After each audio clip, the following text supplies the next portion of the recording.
right, well, here we go. Episode 2 of TSG Podcast. Excited to jump in with it for you guys today. Thanks for tuning in. Gavin, good to see you.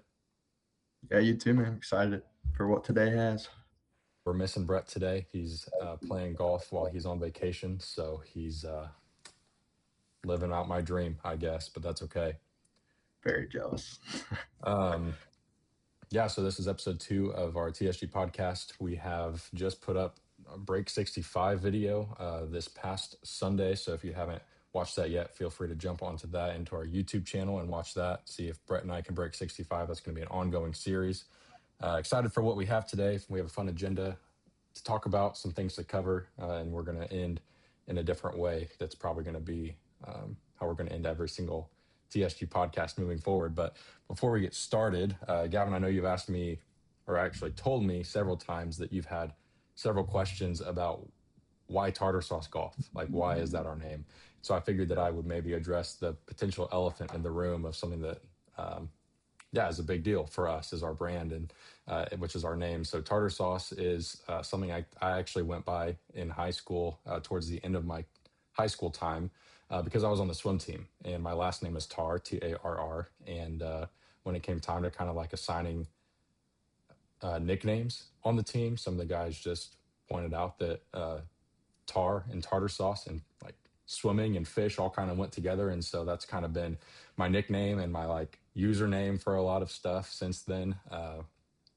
When I log into like PlayStation or something like that, it's always tartar sauce with 2 R's, Tarr. So it's just kind of born that way, and I know that it's never going to be taken. That's like it's my Yes. go-to. It's never going to be taken any social media handles or anything like that. So that's just kind of how that was born. I know it Yeah. can kind of sound weird if you don't know the backstory to it, and I'm sure that I don't even think I told you why it was called what it's called until you Nope. asked the first I time. just So accepted it as normal. And then someone asked me, and I was like, that's a good question. yeah, that's a good question. So if Yeah. you're wondering that, there's your answer. Now you can tell all of your friends why tartar sauce golf is called what it is. So, all right. Well, as always, we want to start our meeting and start our time together with our segment called Crack It and Roll. And this segment is unofficially sponsored by Dr. Pepper. So, Gavin, you've got your Dr. Pepper, I've got mine. So let's crack it and get into it. Cheers.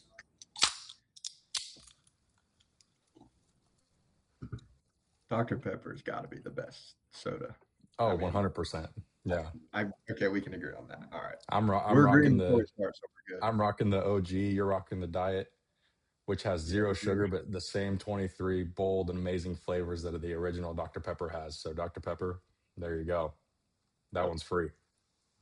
Normally, we start off just by talking about kind of the world of golf news, things like that, but I want to broaden it a little bit, maybe go to some of the sports world outside of golf that everybody's talking about, and that's the Winter Olympics. Did you tune into those at all? Watch anything from the Winter Olympics? I caught bits and pieces here and there. I got definitely some big updates on my phone where I was like, oh, Yeah, dang, that really yeah. happened. And then obviously there were some difficult things that happened during some of the outdoor events with injuries and things like that. But looked like there were a couple maybe considered upsets for the USA that I Yeah, saw. that's I think right. we need to talk about that a little bit. But yeah, what did you see from it? I didn't watch it a ton.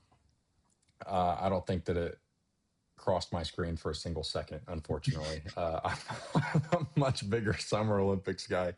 But yeah, Yeah, it's cool that the United States added a 51st state. So I'm excited about that with them owning Canada in both the men's and women's hockey. And here's the thing, like, don't I give really Trump don't. any ideas now. Yeah, that's true.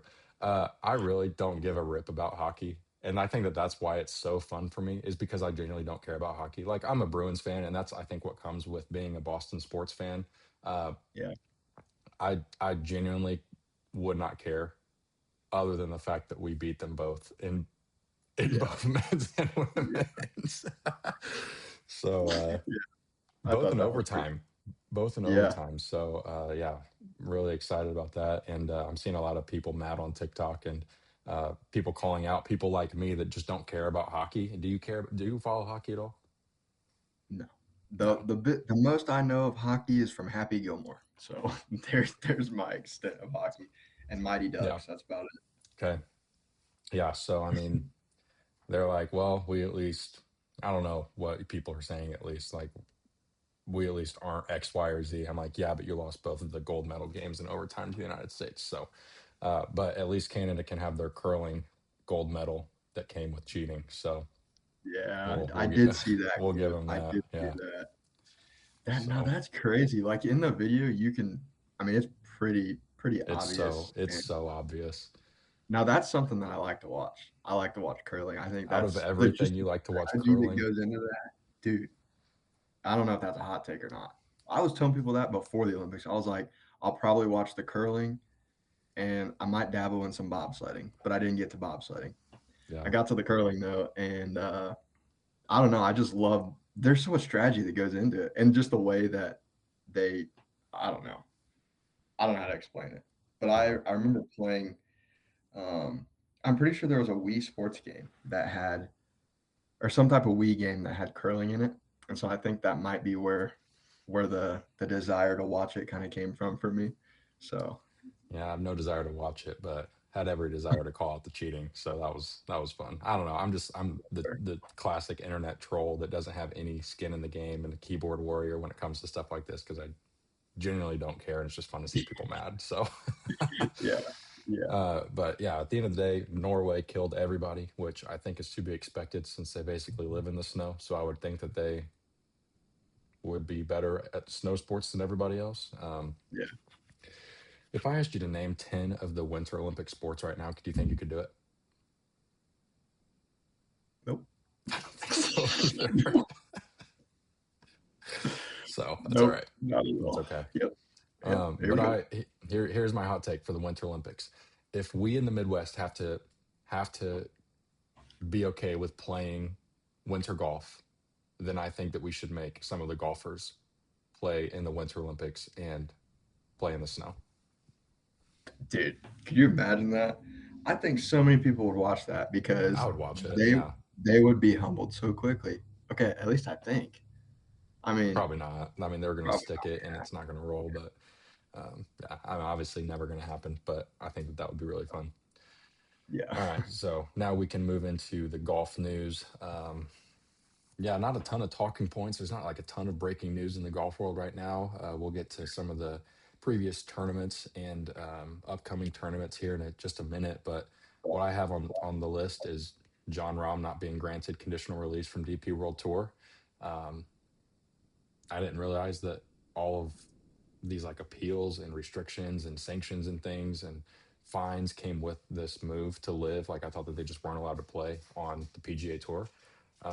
But apparently, him and like Tyrrell Hatton and guys like that, they refused to pay, or at least John Rahm refused to pay these sanctions and these fines. And so now DP World Tour is not like allowing him to compete in those kind of things, which includes the Ryder Cup. Actually, the only reason he was able to compete in the Ryder Cup was because he appealed it and it kind of pushed the sanctions.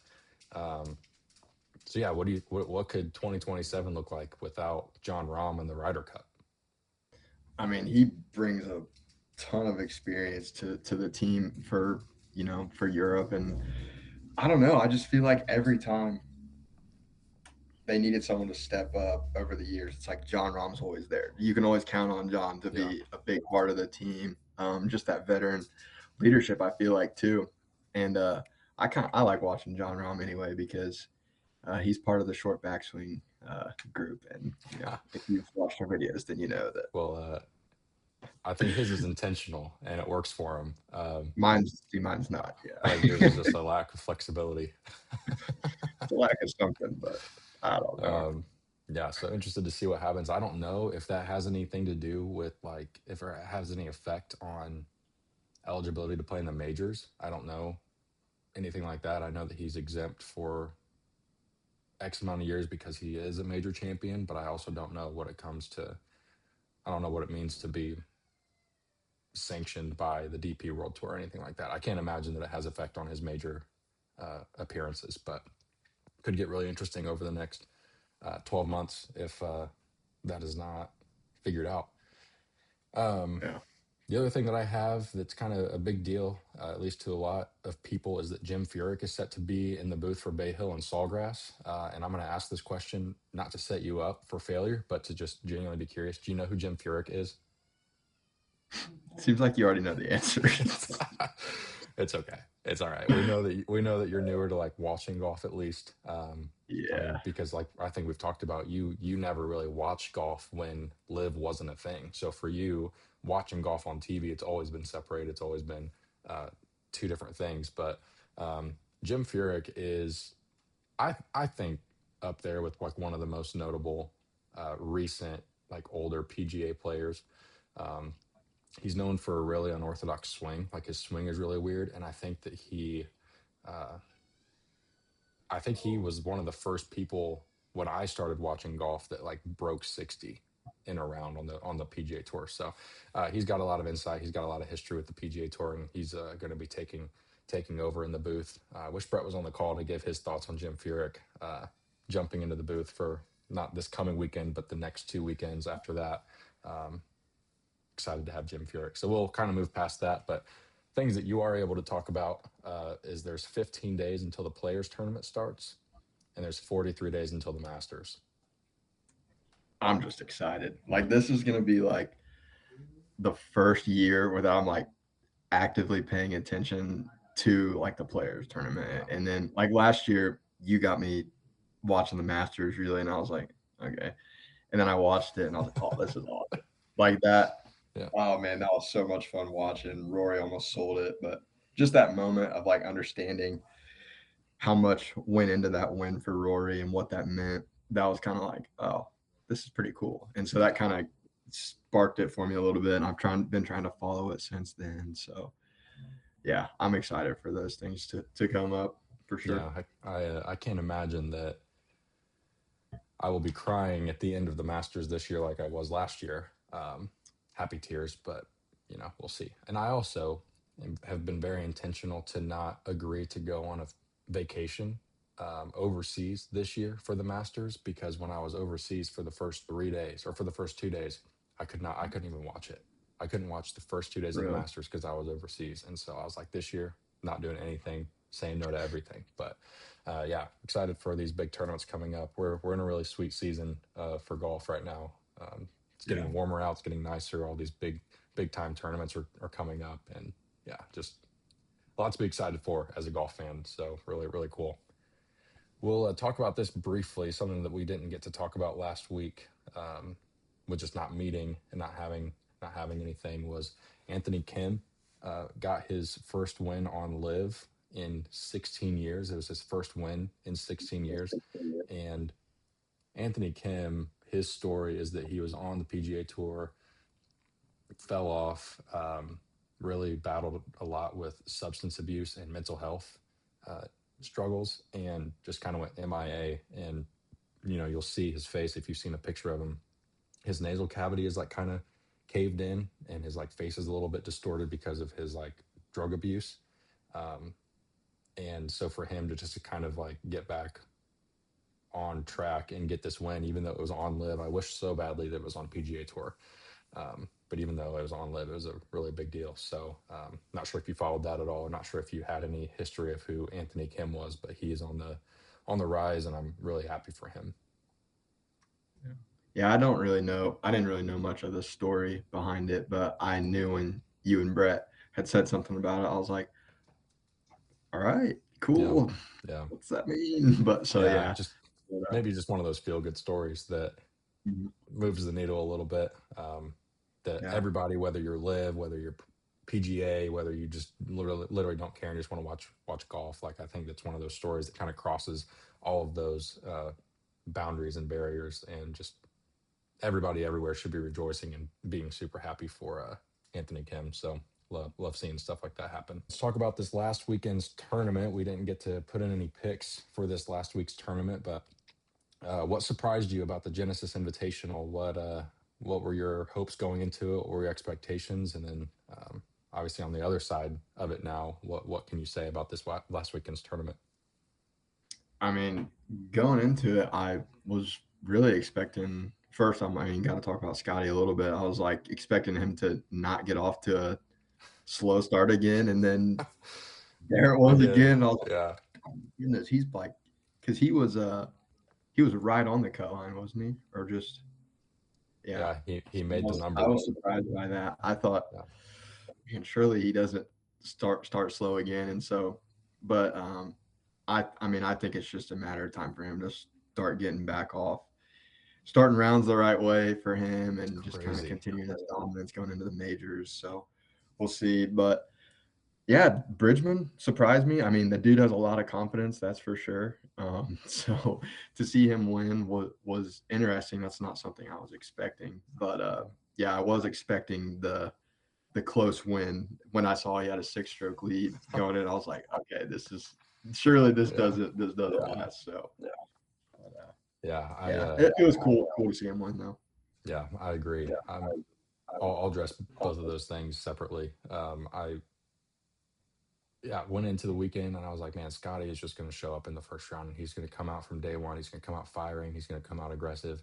And then at one point on Thursday, he was tied for last with Keegan Bradley. And I'm just like, dude, he was 5 over through 10 holes. And I'm like, man, I know the course conditions are rough, but I mean, people are out there sticking it to 3 feet on their wedges, and I don't know, just he just doesn't look himself the first day of any tournament. And I saw this thing that it was like his scoring average in the first round last year was first, and like this year it's like 120th or something like that, something crazy. And I genuinely believe that he would have won multiple times this year on tour if he shoots even like close to a decent round on the first round. Like Yeah, he would have won twice, I think. um so the fact that he's continued his top 10 streak up until this last weekend, obviously, just it's crazy considering the circumstances and how he started. So, but yeah, it's interesting to like live in the tension of rooting for guys like Scotty, rooting for guys like Rory and like the big names of the field on the PGA Tour versus like these guys like Jacob Bridgeman, who's never won before, who was close the week before and kind of had a really rough Sunday, and especially down the stretch from the back nine at Pebble. But man, yeah, I found myself on the last 3 holes rooting against Rory and rooting against Kitayama, which is really interesting because I'm like, I have no idea who Jacob Bridgman is, but I want to see him succeed. I want to see him do well.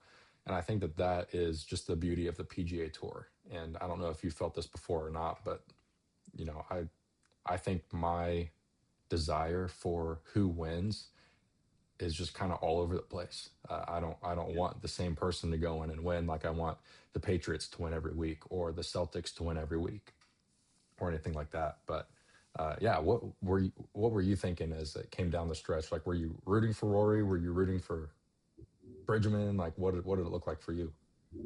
yeah, I was rooting for Bridgman. I was like, oh, this would be so cool if this guy won. You know, he's going up down the stretch against Rory. I mean, what a cool moment for him, first of Yeah, all.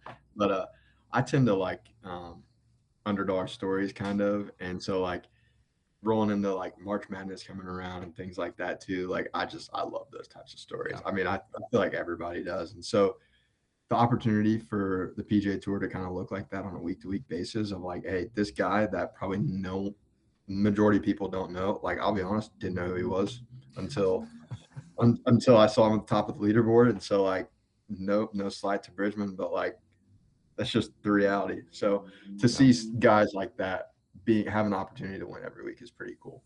yeah, yeah. I think stuff like that's really cool. And like the story of him, he got married 65 days before he won. Like him and his wife are just figuring out what it looks like to have a family and to be married and do life with one another. Yeah, so for him to step up and win in a big way is really cool. I do remember on Sunday when the lead flared to 7 shots at one point. The dude made it literally as hard as he possibly could on himself. I think the lead was up to 7, and I texted you guys. I was like, "Is it too early, or like, is it bad of me to call a Jacob Bridgman meltdown?" Like I just had this sense that it was not going to go as easily as it may have looked. Um, And sure enough, it almost happened. And I think part of me down the stretch was rooting for him to win because I wanted to see him get his first victory and all these things. But also, like, I did not want for him to have to walk away with blowing a seven stroke lead. Like Yeah, that would have hurt me. I'm not an yeah, empathetic person really, but that would have been really hard for me. yeah, yeah. I'm an empathetic person through and through, and so like that definitely would have been like a dang that poor guy. That could have Yeah. because that could have just like been detrimental to him, like really just deflating all the momentum he had playing in the Genesis. Yeah. So It's yeah, crazy. Um, yeah, it was fun. It was the course conditions were a little rough the first couple of days, but it ended up being really awesome tournament. Got tight down the end. Um, yeah, so just really cool. Fun to see Jacob Bridgman break through, and sky's the limit for him now. I mean, he's got that first one out of his way, so excited to see what he yeah, can do. And now on to the Cognizant Classic, something that I did not even really know existed. Um, and I have watched golf for a very long time. I think it used to be called something else that I was more familiar with. So I think I'm used to it being called the Honda Classic. Um, but this is a tournament where the field is typically pretty weak. It's a bigger field, and like there's a cut line and everything like that. But the for whatever reason, this is just a really weak field, time in and time out. And so you see guys like Joe Highsmith. He's the one that won it last year. He's the defending champion in the field. Um, he got his first win at this event last year. So curious to see what you think about this week's field, and if you're excited for it, if you're not excited for it, like what are your thoughts on the Cognizant Classic? yeah. I think it's exciting just knowing that there's probably not really some of the big name favorites that are always there every week that can go out and just dominate the field. But so it's kind of unexpected of like, well, what do we need? What do we know You just going have into no this? And so idea. like, Yeah, you have no yeah, idea. so like going to like make picks for this, I'm like, well, I don't really know. It's like flipping a coin, rolling the Yeah. dice, seeing who it is. So I would say I'm excited about it. Just getting to see some guys who maybe don't get a lot of screen time or show throughout Hmm. the typical tournaments. I think that could be pretty neat too. Yeah, it's always cool to see. Like I like Joe Highsmith, and I'm glad that he was able to break through in this kind of tournament. It's hard for me to like fully validate the win, and I know that he's playing against other best golfers in the world, but yeah, I wish that he just would have done it in a different format. Not to take anything away from the victory, but yeah, you just wonder like what if literally anybody else was in the field, because this weekend the highest ranked person, the highest ranked golfer in the official or the yeah official world golf rankings is Ryan Gerard at 26. So none of the top 25 players in the world are playing at the Cognizant Classic this weekend, and I think that on paper takes some of the excitement out of it for me. But then again, you're like, oh, none of the top 25 players in the world are playing at this tournament this weekend. Like, what in the world is going to happen? So Yeah, there's like part of it that's like, man, I want to see the big names play. I want to see them go out there and shoot really low and maybe dominate. But that's what the next 6 weeks are for. yeah, So this is just one of those get through it weekends, with Bay Hill and Sawgrass and everything else coming up. But um, yeah, I think it just makes a way for other guys to show up. I think it makes just sets the stage for really anything to happen, like you said. So I'm excited for it. I think it'll be a good weekend. It's a tough course. We were coming off of a weekend where we didn't really have much water, and then coming into this weekend, I think 15 or 16 of the 18 holes have water to some point or to some degree on the hole. Um, so yeah, it's that's just a going to lot of be. water. I can't imagine. I would lose so many golf balls if it were me. I wouldn't finish the round. Let's talk about our saucy picks for the week. Who Um, who you got taking home the trophy? We're going to do this in three sections. We're going to do winter predictions, then we're going to do dark horse top five finish, and then we're also going to talk about a surprise miscut. So let's start with winter predictions. I'm gonna take Nikolai Højgaard. Okay. I think he can get it done this weekend. He's a name that people would know maybe from he's been around the leaderboard some. He was in the Ryder Cup, and so I'll be excited to see what that looks like. How to differentiate between him and his brother. Couldn't tell you. Who's gonna win? I don't really know between Yeah. the two, but I picked Nikolai, so we'll we'll, Okay. we'll see who's The, your winner. the coin flip. Um, Yeah. so this is actually crazy. Believe it or not, I was fully prepared to come in and say one of the Hoygaard twins. I wasn't going to dare pick between the two of them, but I just, for some Right. reason, they stuck out to me and I wasn't going to pick. But since you picked them, I'm going to maybe pick who I would like to see win. Um, Hmm. I would love to see Luke Clanton win. This is Oh. this is an event that he actually last year secured his tour card at. So I know that he's excited to come back to where kind of it all started, if you will. Um, Mhm. I don't think he's going to win, but I would love to see him win. I also think that one of the Hoygaard twins are going to win just because they're both chasing their first PGA win. It's going to be interesting to see um, which one comes out on top. But I can't believe you said that. That's actually crazy. So I'll go with Rasmus this week Okay. actually. So yeah, you and I will be Battle of the battling it Brothers. out. Yeah, yeah, yeah. Brett sent me his picks for everything. He picked I think Shane Lowry to win it. Hmm. I can look and see what he said. He sent me all of his DraftKings stuff. So he has a parlay, and this will be like a segment moving forward when we can set him up for it. But he's got Ryan Gerard, Hao Tong Lee, Shane Lowry, Seamus Power, I think Andrew Putnam, and something Ryder. I don't know what that guy's last name is. He said his main pick is Lowry, but his dark horse is Hao Tong Lee, which was somebody that um, I like a lot. I think that he is a super solid golfer. He hasn't missed two cuts in a row for the last 2 years. So Brett is picking him to be his top five dark horse. But yeah, he's running with Shane Lowry this weekend, which I think is a pretty safe bet. I think that he's sitting at like second best golfer in the field, ranking wise. So um, yeah, but it'll be interesting to see what happens this weekend. Literally anything can happen. So Luke Clinton, if you get it done, we're coming back to this video and better go viral Okay. because I'm probably one of the very few people that picked him. Who's your dark horse top five pick? I'm thinking that with a lot of big names out of the field, I'm thinking Brooks gets a top five finish this week. Okay. I feel like that would be pretty cool to see too. He's not had the greatest welcome back tour so far, but Yeah. I think that could, yeah. Well, I would love that for him. Yeah. But Yeah. I'm going to run with Joel Damon. I think Joel Damon in situations like this, when the pressure's maybe off a little bit, I think that he thrives. He's got a new caddy this year, so he's been playing some good golf. I think he's like top 50 in earnings this year already, um, which might not sound great, but it means he's playing yeah, competitive golf. He's making cuts, and he's seeing the weekend. So I'm going to run with Joel Damon as a top five finisher. Um, so interested to see. Last time I made a winner prediction and a top five finisher, they both finished top four. So I was pretty stoked about that. Um, yeah, but yeah, I'm gonna maybe make a hot take here. Give a hot take and say that the top golfer in the field this weekend misses the cut. I think Ryan Gerard maybe misses the cut this weekend. Number okay, 26 in the world. He's going to be everybody's betting favorite to win yeah, outright, I bet. And I think he could maybe miss the cut. This could be the worst take ever.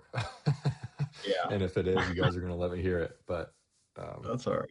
yeah, Oh man, I don't even know who I would take the miss the cut this week.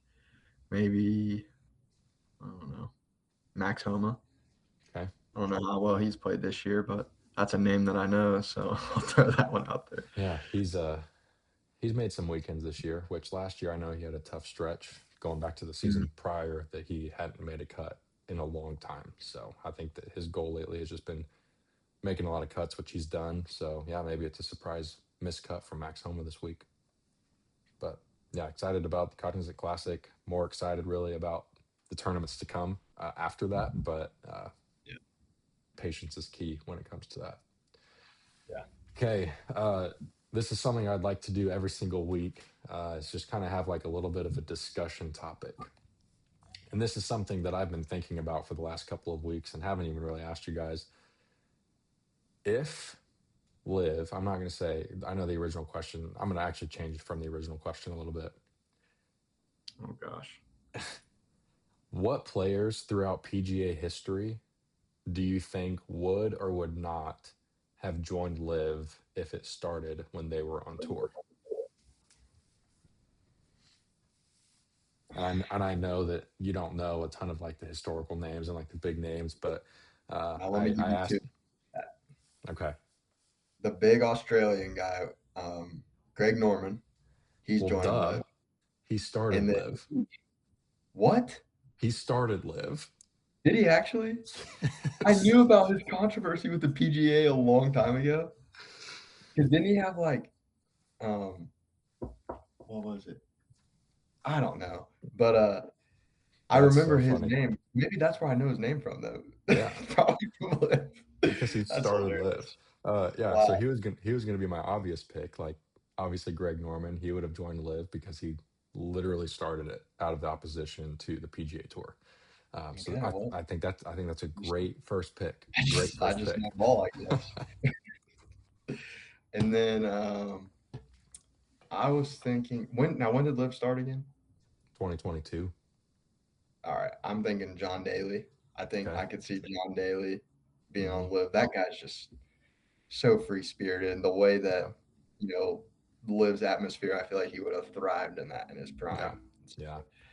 He was the big one that I was thinking of Yeah. right off the bat. So He came to my mind too. He made my list as well. Just because like I mean he plays golf without shoes on.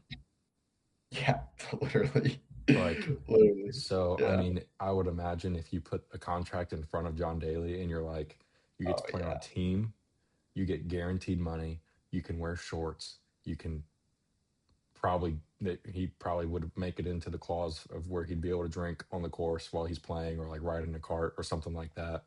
Um, I think John Daly would have been all about the PGA or about Live from yeah, day one. I think he would have yeah, joined it, and yeah, absolutely. yeah. So, and I think it would have been good to play. I mean, for him, and I think it would have been Yeah, good for Live. But I could imagine him being one of the top guys for sure. What do you think about? So, just and I'm not saying that this is one of my answers, just a discussion topic. What do you think about 1997 Tiger Woods? He's like the big next generational talent that's coming up. If Liv would have started right around that time and they just gave him a number, gave him a contract, do you think that Tiger Woods would have said yes? man, I had a feeling this question was coming, and I don't, I just don't feel like I can see him doing it. Honestly, I just think he was one that was destined to just dominate the tour like he did, and I Yeah, think he understood that, and I don't think he would have turned it down for a paycheck. I think he yeah, would have stuck with it, but I don't know. That Tiger's an interesting one just because some of his antics, but sure. that goes without saying. But Yeah, yeah, yeah. I think Tiger's too much of a golf purist to do it. I think that like I know that just inherently he likes taking risk, and that shows kind of just with some of the shots and the situations he got himself into. Yeah, I think that he had a lifelong dream of playing on the tour, dominating it for forever, and yeah, I can't see it happening. Can't see it happening. yeah, Some guys that I can see, uh, Greg Norman and John Daly definitely were like kind of the two first names that came to my mind. Um, I think I could also see Gary Player joining Live. Um, I don't think that Jack Nicklaus would have joined. I don't think that Arnold Palmer would have joined. Like those that's two what I was guys. gonna ask about. Yeah, Yeah. Um, Ben Hogan, I don't think so. Um, yeah, just none of those guys. I don't think would have, but maybe Gary Player. Just I don't know he was a little bit more of like businessman and um, traveler and kind of all this thing. So I think that that maybe would have appealed to a lot of people. do you think so? Obviously, Phil Mickelson joined, but do you think earlier in his career, do you think he would have? Yeah, Yeah, I think he would have gotten tired of being second. He obviously did get tired of being second to Tiger Woods. yeah, I think Phil is just again like somebody that's gonna help start something like that, and I don't think that the stage of his career is entirely the reason that he jumped over to LIV. So I think that if Phil Mickelson were offered when he was the second best player in the world for as long as he was, I think that he would have done it. Yeah. Yeah. Okay. Yeah. Yeah. So yeah, those guys were question marks for me because I was like, well, I don't want to say Phil because he obviously did join. I don't want to say like Ian Poulter, but both of those guys I think would be people regardless of stage in their career. I think that they would have jumped over to LIV because they're a little more out there. They're more just kind of like trailblazer focused of like leading the way. Ian Poulter, just the way that he carries himself and his style and his golf and the way that he just kind of communicates. He's just bold. He just takes risks, and so I think that he definitely would have jumped ship. So Yeah. Brett was not very helpful in this conversation because he kept just saying that he thinks the majority of players would have. I'm like, that doesn't. I don't know. Really? I don't know. So yeah, he definitely agreed because I told him that I was thinking guys like Greg Norman and John Daly. He was like, yeah, I think so. Let me see what else he said. I can't believe I said Greg Norman, not knowing that he started LIV. So He did say Tom Watson and Ben Hogan. I don't know if I can necessarily agree with those picks. I think those two guys are just kind of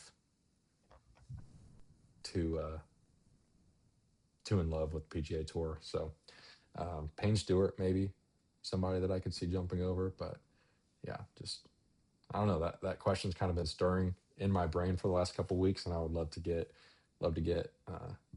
your guys' thoughts. So thanks for playing along. That's fun. I hope to have talking points and discussion points like that a little bit more often. mm-hmm. I came up with this idea to do something called the alphabet wheel. So this is an ongoing segment for TSG Podcast.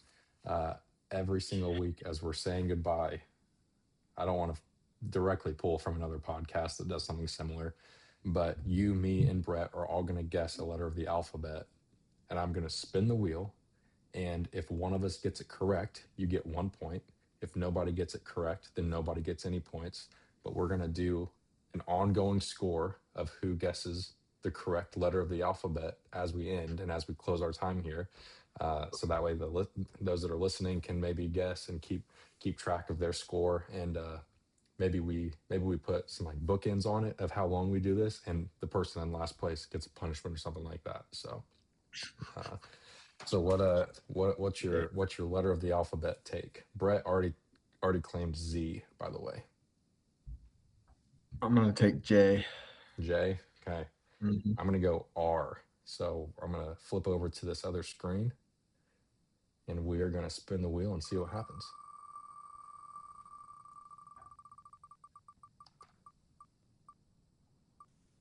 Oh, dang! We got I. Instead You of just J. add a That's little, literally the add a next little one. to the bottom. Yeah. Could you see that? You couldn't see that, could you? No. No. That's Okay, why so your reaction was like, yeah. well, all right. Yeah. All right. Well, that's it for episode 2 of the TSG podcast. Signing off. Go Dr. Pepper. Play saucy. That's right.